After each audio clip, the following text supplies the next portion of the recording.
नमस्कार दोस्तों, स्वागत है आपका एक बार फिर से आपके अपने YouTube चैनल पर। आज मैं आप सभी लोग के लिए एक बहुत प्यारा सा सोहर गीत लाए हैं। उम्मीद है आपको जरूर पसंद आएगा।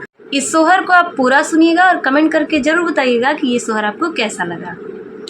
ओरियाई ओरियाई फिरई कवन देई हाथ गोबर वाली है, हाथ गोबर वाली है हो सासू कवन ओ बरिया हम देबू ओ बरिया हम लिपबई ओ बरिया हम लिपबई हो सासू कवन ओ बरिया हम देबू ओ बरिया हम लिपबई ओ बरिया हम लिपबई हो।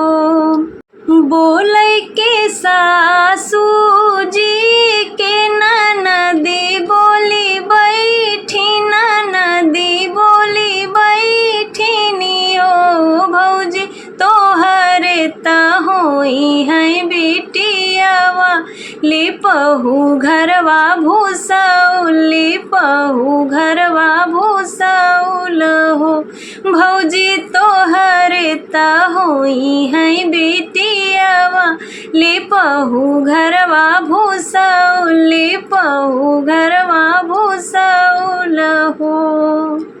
होत बिहान पऊ फाटत मुरुगवा के बोलत, मुरुगवा के बोलत हो बहनियों ने के तभाए नंदलाल आंगन उठे सोहर, आंगन उठे सोहर हो बहिनी बाजै लगे अन धन बधैया आंगन उठे सोहर, आंगन उठे सोहर हो।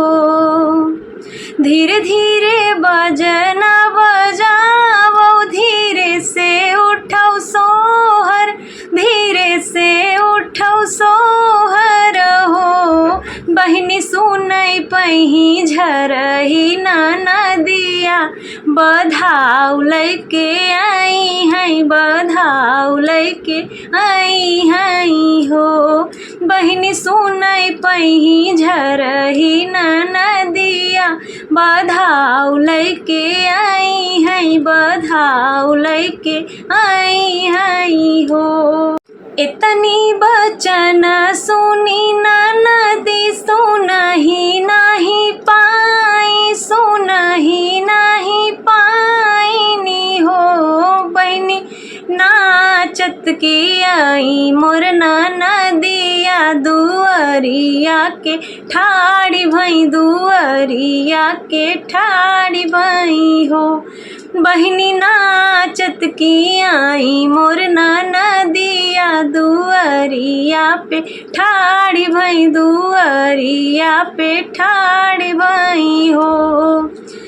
एक गोड़ धरली दुआरवा दूसर दरवाजवा, दूसर दरवाजवानु हो भौजी तोहरे त भइले लालनवा कांगनवा हम लेबै, कांगनवा हम लेबै हो भौजी तोहरे त जनमे होरी लवा कांगनवा हम लेबै, कांगनवा हम लेबै हो। केतनौ तू गावै ननदी केतनौ बजावौ, केतनौ बजावौ हो ननदी याद कर सझवा कबतिया लिपाऊ घरवा भूसौल बेटियवा हमरे होई हई हो ननदी याद कर सझवा की बतिया लिपाऊ घरवा भूसौल कंगनवा नाही देबै, कंगनवा नाही देबै हो। अगर ये मजाकिया सोहर आपको जरा भी अच्छा लगा हो तो कमेंट करके जरूर बताइएगा। चैनल पर नए हैं तो मेरे चैनल को सब्सक्राइब करिए, गाने को लाइक करिए, शेयर करिए। धन्यवाद।